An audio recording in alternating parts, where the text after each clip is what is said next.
Hello student, आप लोगों का मेरे चैनल पर स्वागत है मिशन लक्ष्य पे। और यहाँ पे हम यूनिट 9 कर रहे हैं।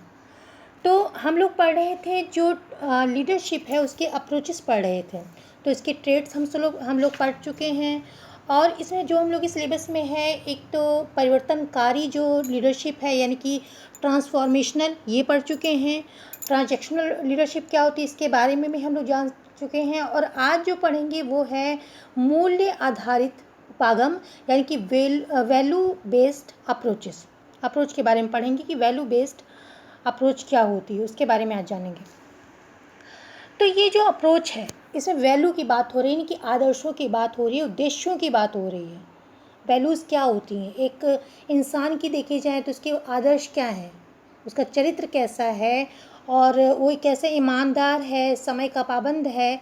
उसी तरीके से यहाँ पे हम संस्था में जो लीडरशिप हो रही है, अगर हम एजुकेशन की बात करते हैं, एजुकेशन संस्था की बात करते हैं, तो यहाँ पे जो लीडरशिप, जो टीचर है, जो भी आगे संभालेगा, अगर वो वैल्यू बेस्ड होती है तो किस तरीके से उसमें काम होगा, क्या उसके वैल्यूज़ होंगे उस व्यक्ति के, उस लीडर के। तो ये हम लोग यहाँ पे पढ़ेंगे। तो इसे बता रहे हैं कि values based leadership style that build itself on the value of both the leader and their team. यहाँ पे जो वैल्यूज़ बनती हैं, जो बिल्ड होती हैं, वो टीम की भी होती हैं, टीम की तो बिल्ड हो रही हैं और लीडर की भी हो रही है, दोनों की जो वैल्यूज़ हैं वो बिल्ड हो रही हैं। It is based on philosophy that people motivate themselves and through the implementation of their personal value in their daily lives. ये जो फ़िलॉसफ़ी है, जो कौन सी फ़िलॉसफ़ी, ये जो वैल्यू बेस्ड लीडरशिप है, ये जो लोग हैं उनको मोटिवेट तो करते हैं। वो कैसे मोटिवेट होते हैं लोग, अपनी जो डेली की उनके वहाँ पे जो वर्क करते हैं, संस्था में करते हैं, उसमें वो उन वैल्यूज़ को शामिल करते हैं, इम्प्लीमेंट करते हैं। इस तरीके से वो जो ये फ़िलॉसफ़ी है, इसको इस तरीके से मोटिवेट होते हैं इनको शामिल करके। कोई भी चीज़ हम लोग जब तक उसके प्रैक्टिकल रूप से अपनी लाइफ में या जहाँ हम वर्क करें वहाँ पे अगर शामिल नहीं करते हैं तो उसका कोई मोटिवेशन नहीं है। तो ये मोटिवेट कैसे होते हैं, ये उन सब चीज़ों को, उन वैल्यूज़ को पूरी जो एम्प्लॉय हैं वो अपने लाइफ में या अपने जो संस्था है या उसको उसमें इम्प्लीमेंट करके उसको मोटिवेट करते हैं। ऑर्गेनाइजेशन है वो that follow are shared set of beliefs, उनके कुछ बिलीफ होते हैं, वैल्यूज़ जो होती हैं बिलीफ होते हैं। Have employees who are more likely to work together, उनकी संभावना साथ में वो मिलके जो है उनको इम्प्लीमेंट करते हैं अपने बिलीव्स को, and which can increase productivity. और ये जो इस तरीके से वो वैल्यूज़ जो हैं उनको लेके चलते हैं, जैसे कि हम लोग पढ़ें कि अपनी जो वर्क करते हैं उसमें भी इम्प्लीमेंट करते हैं। तो इससे क्या होता है, उनकी जो प्रोडक्टिविटी है, जो उत्पादन की क्षमता है, जो भी वो ऑर्गेनाइजेशन के लिए कर रहे हैं, वो जो प्रोडक्टिविटी है वो इंक्रीज़ होती है, बढ़ती है। अब जो ये लीडर होता है, वैल्यू बेस्ड लीडर जो होता है, वो संस्था के इम्प्रूवमेंट उसमें लाने के लिए क्या क्या कर सकता है, क्या करता है, अगर उसको उसमें सुधार लाना है संस्था में, इस वैल्यू बेस्ड के हिसाब से उसको चलाना है, तो इम्प्रूवमेंट करने के लिए क्या क्या करता है। नंबर 1 वो करता है सेटिंग डायरेक्शन। वो अपनी दिशा यानी कि डायरेक्शन देता है एम्प्लॉयज़ को। सेटिंग डायरेक्शन यानी कि value based leadership sets the direction of the company. अभी हम कंपनी की यहाँ पे बात हो रही, हम अपने ऑर्गेनाइजेशन यानी कि एजुकेशन का जो ऑर्गेनाइजेशन उसकी बात कर रहे हैं। By creating a value statement that serve as a guide.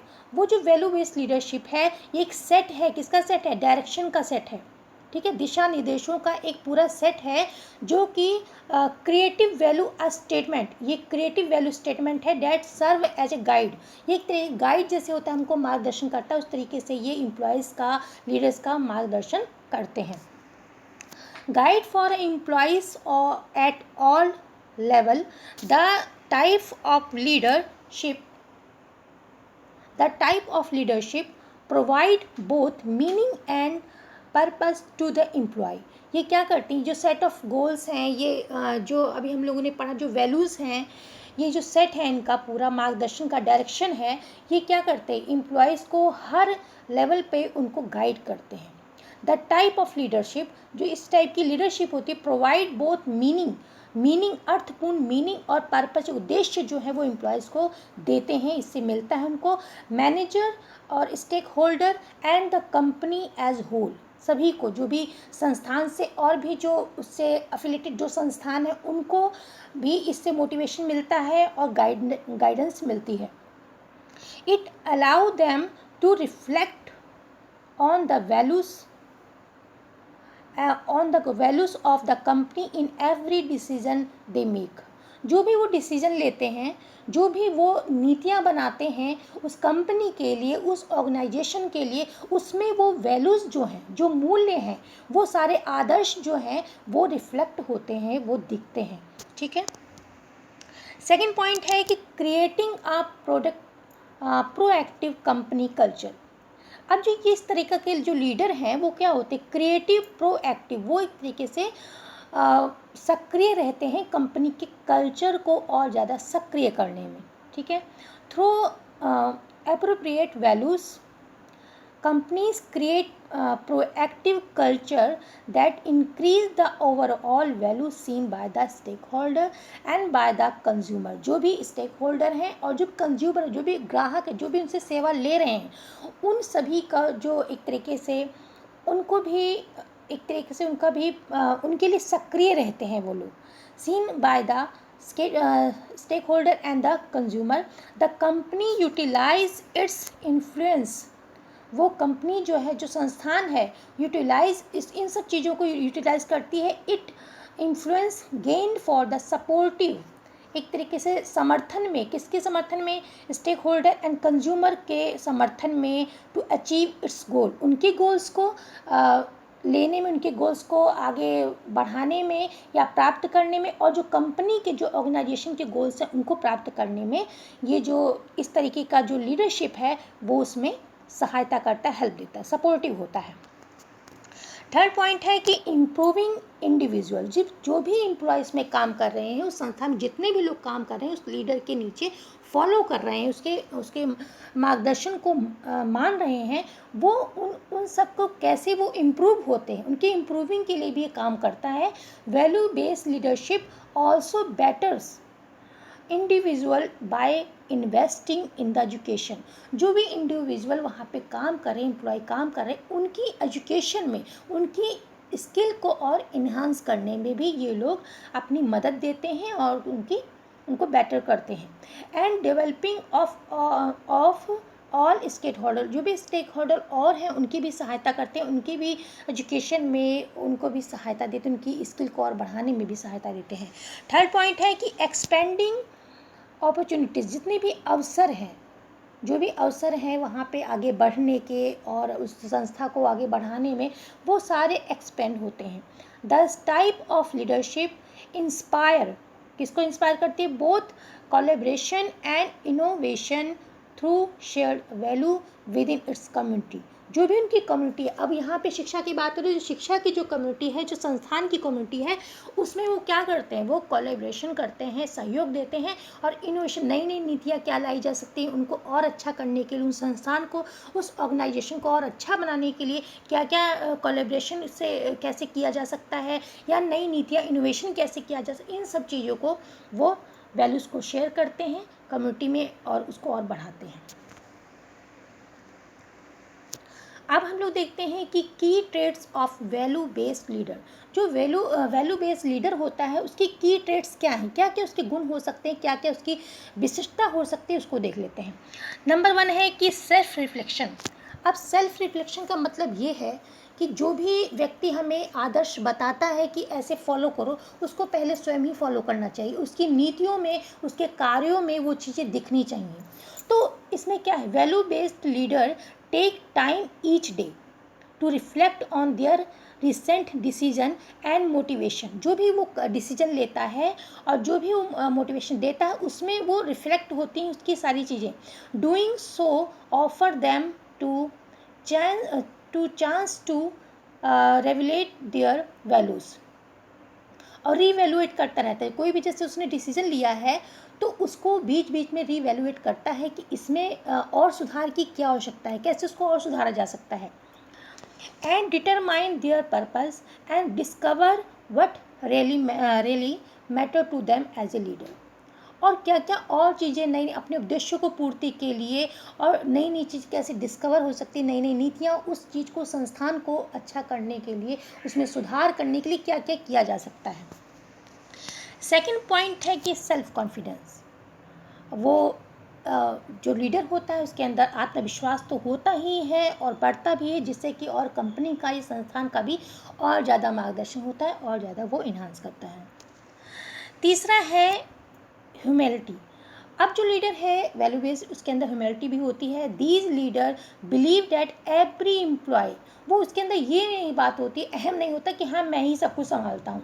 वो कहता है कि हर एम्प्लॉय जो भी उस संस्थान में काम कर रहे हैं वो सभी बराबर वैल्यू है उनकी, वो पूरा अपना योगदान उस संस्थान को दे रहे हैं, तो सबकी उसमें वैल्यू है। ये बात ये कहता है कि these leader believe that every employee hold just as much value to the company as they do. जैसे वो करते हैं उसी तरीके से एम्प्लॉय भी उसमें काम कर रहे हैं, उनकी भी उतनी वैल्यू है।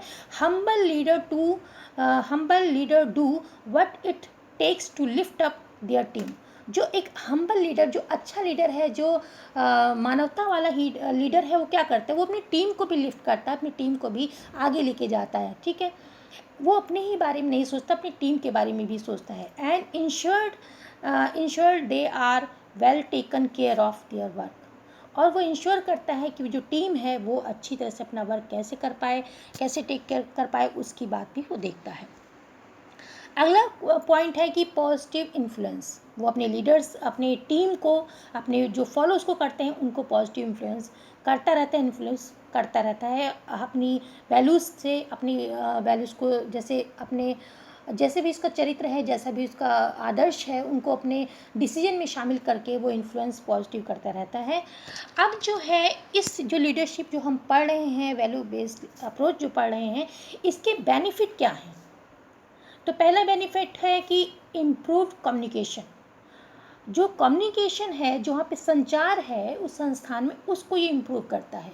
एक दूसरे से अपनी बातों को शेयर करते हैं, अपनी समस्याओं को शेयर करते हैं, वहाँ पे बातें होती हैं।